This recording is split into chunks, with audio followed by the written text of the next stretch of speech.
Pawan Kalyan OG సినిమాకి trailer ఒక్కదానికే చాలా మంచి హైప్ వచ్చింది. ఇది మరీ ముఖ్యంగా టాలీవుడ్లోనే కాకుండా బాలీవుడ్లో కూడా రావడానికి ప్రధాన కారణం అందులో యాక్ట్ చేసినటువంటి విలన్ అనేటువంటి విషయం చెబుతూనే ఉన్నది.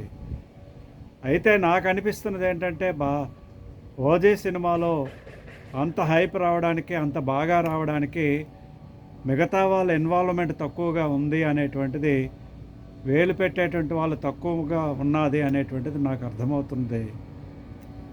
ఇంతకుముందు వచ్చినటువంటి సినిమాలు కనుక చూసినట్లయితే పవన్ కళ్యాణ్ వరుస సినిమాలు యావరేజ్లో లేదా డిజాస్టర్గా మిగిలాయి.